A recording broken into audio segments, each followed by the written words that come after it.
This engine is kaput. Milky, milky goodness.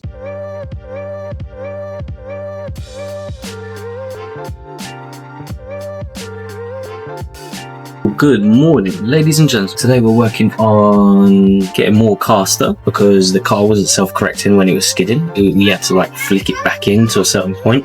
So we're going to work on caster by moving the strut top back. Well, we're installing new strut top mounts, and we're obviously going to work on camber as well, adding a little bit more camber so the wheel gets just underneath the arch. Let me show you the new product that we got from Brakes.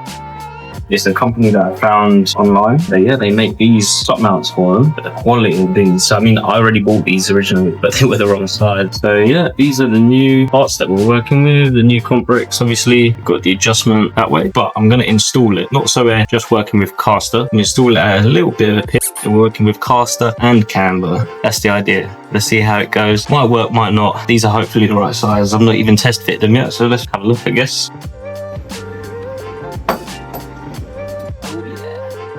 Good. This is the first car that we're having to highly modify with caster, camber, everything like that. Hopefully, maybe soon with a new engine.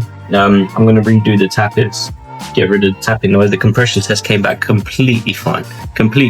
Makes no sense. We're blowing smoke out of our...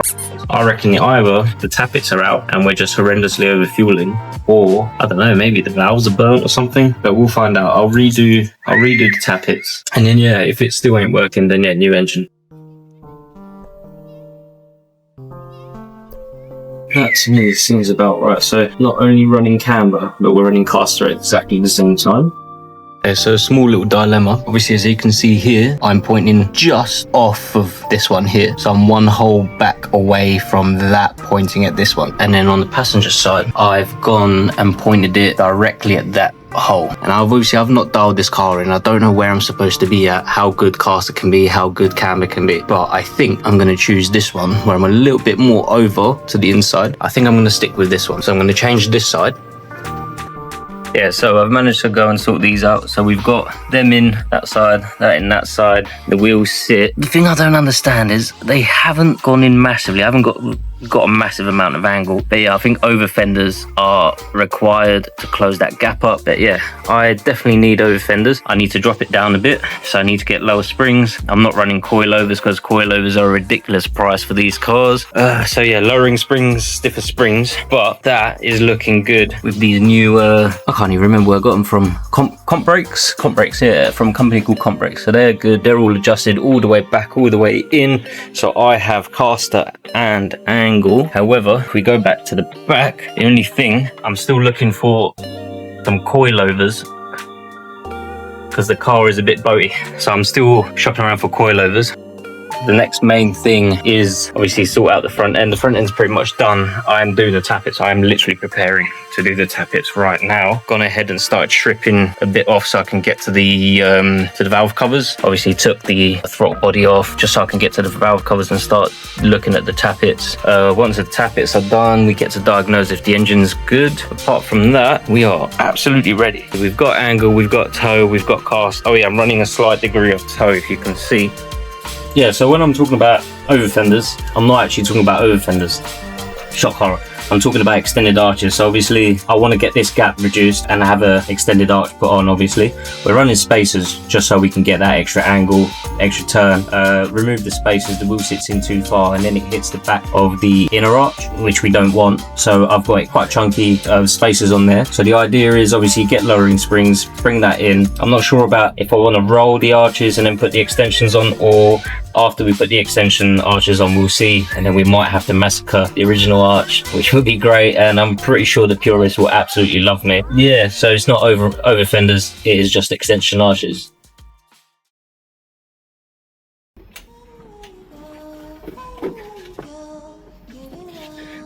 Now, tell me I'm not losing my mind, but right there on that is the spark plug hole. I have water, or should I say coolant, coming out the hole.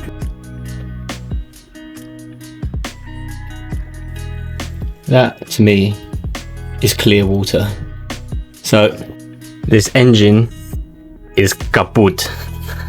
Great.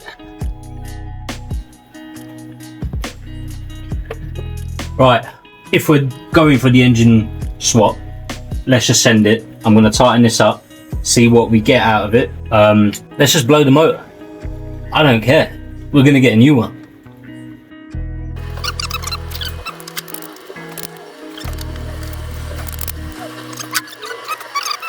I hope I'm doing it right. I'm joking. I have the illustrious Haynes manual for the 2.8 right here, telling me how to do it. It's telling me what to rock, what to adjust, valves, intake, exhaust, and then all the sizes that I need. That's perfect. In my opinion, that's as good as we can get them. But hey, listen, we're aiming to blow this motor up. I'm gonna do one last send. Keep the radiator, keep the gearbox. Hopefully they don't blow the gearbox up. Don't care, it's a cheap gearbox anyway. New motor, and we'll be sending it again sideways. Peace. There's one thing that I forgot to show you. Look inside his valve cover and tell me if you like milky goodness. Yeah, it's a blown head gasket. New motor. Good morning, ladies and gentlemen. Our next mission is to try and eradicate the boatiness of the back of the car. I mean, that's how boaty is. I bought some coilovers, which I'm going to slightly modify to fit onto the Capri. They're from an MX-5, I believe they're the fronts. But with this fitting here, it fits, well, I think it should fit the fittings that we have down there. And then obviously we remove this and we just use the top mount bit to go through the Capri strut mounts. The idea is just to get rid of that boatiness. Anyway, we'll see how it goes. Some cheap modifications and see how far we get. We might fix it, we might not, but let's have to take a look. So this is what I've come up with, the old MX-5 coilovers. I know I should have cleaned them up, but I don't give a anymore. This was just a strut and it supplied no stiffness. And I've got it up quite stiff as well now. Yeah, and I just made it work at the top. It's sitting on that, utilising the original holes. Just took out the top mounts of these struts, went through the strut top on this, done it up with obviously a big washer. Well, the washer was already there as well from the original. I've had to shave down a little bit on the mount there. I had to take off about 1.5 mil on either side just to shave it down. But yeah, looks good. Let's see if it works. Right, it is time to actually see if the coilover upgrades actually helped.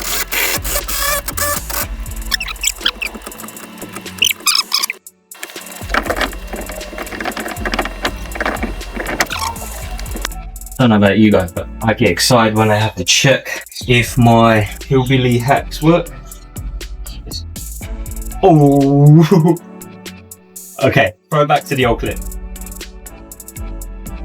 That's how bouncy it was. That's how stiff it is now. Boom. Oh, that's going to be nice. We've even lowered it a little bit. But that is stiff as anything. Oh man, we are going to go sideways. We don't need grip. We need it to be loose because we're low horsepower drifting. So yeah, I don't know how, it's not common practice, but the Ford Capris, they come with these and they're too soft. And the next upgrade is these as, I can't remember, something gold or something like that. Shocks that like adjustable at the top. But all I got was some MX-5 coilovers. Obviously because the springs are quite narrow, they're not wide or anything. They fall into the correct places. Yeah, so I don't know why it's not common practice. That's just, and it's got stiffening, like you can literally extend the spring, shorten the spring, set the rebound and everything. Maybe it's just a cheat code I just found because that works perfectly fine. Like the thread and everything's exactly the same. I've had to modify obviously the mount a little bit. Just had to shave, I believe it was 1.5 millimeters off both sides. And then you just put the bushes back in. You press them out, you cut them down, put them back in, and it just works perfectly fine. We'll see you on track, eh? Yeah, this is my life, my strife, my right to fight, to die on. And this is my game to play, to claim a brand new name, oh.